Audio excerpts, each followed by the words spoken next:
Hey friends, this is Peter, and I'm so excited to be launching The Growth Year, a limited 12-episode podcast that takes just minutes of your day. Today we'll talk about why you should always try something new, and to do it terribly. Ready? Let's go.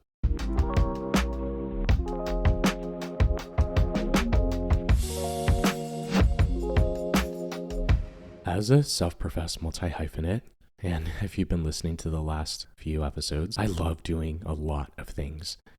And I really do believe that it was these communities and these creative circles that really supported me in my growth year. Trying something new allows us to tap into the growth mindset that abilities aren't fixed or unchangeable. We just need to allow ourselves the room to learn anew. Doing it terribly gives us permission to fail, to relieve the pressure of mastering a skill, and that in the broader context of life, we all kind of suck at things when we try it for the first time. And that's okay. I remember my first ballet class at 17, my first acting class just last fall, and other areas where I tried something new. And I was not good. The outcome? I started bridging new pathways in my brain, breaking patterns of conventional thinking. I found new ways to creatively problem solve, and I really had to learn to remove the preciousness out of perfection and an end product.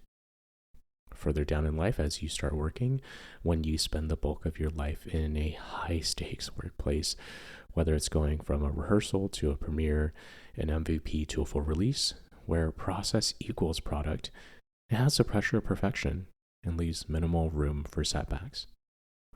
Trying something outside our realm of comfort gives us the ability to gain new perspectives beyond the 9 to 5. It may also reveal new untapped interests and talents we didn't know we had, awakening the dormant creative side of our brain that has been suppressed for far too long. It reminds us that, like many things in life, it's not that serious. We can have fun and find joy in simply doing. When we approach things with a beginner mindset, allowing us to really come from a place of imperfection, it allows room for discovery and, to a degree, to become a kid again. These outlets are low stakes, and there isn't an expectation to become the next savant. So if you're starting from scratch, here are 4 suggestions of creative ways to try something new that also involves tangibility. It also leaves room for a bit of experimentation. Number 1, learning to cook. As a self-professed home chef, and definitely not a baker, cooking gets our hands involved in the making, the doing. It differs from baking because there is a margin of error that's entirely okay. The recipe merely acts as a guide.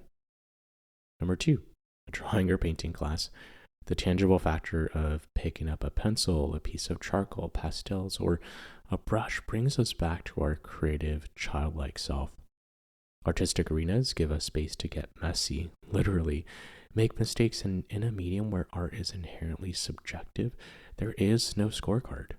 Number 3, I love this one, taking a dance workshop or class, specifically choreography. Learning a series of steps that are repeatable, ideally to music, connects parts of the brain involved in problem solving and sequencing. It also taps into aligning mental cognition directly in our physical body. Number 4, trying an acting or improv class.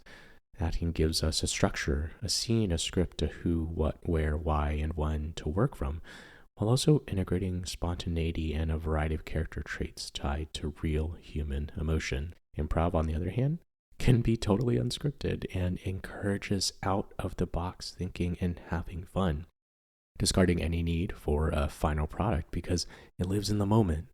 All of these creative outlets also provide one thing that stands alone from, say, taking a walk, going on a hike, or relaxing on a beach. It provides just enough of a skill challenge to form new neural pathways, allowing us room to grow, while also giving us space to fail. 2, basically be totally fine with doing it terribly. Thanks for tuning into The Growth Year. The information shared on this podcast is for informational and entertainment purposes only, and does not constitute professional, legal, or financial advice. We encourage you to consult a qualified professional before making decisions related to your career, business, or personal development. All views expressed are those of the host and the guests and do not reflect any official position of their employers, past, present, or future, or organization. By listening, you agree not to hold the host or guest liable for any decisions you make based on what you hear. See you next time.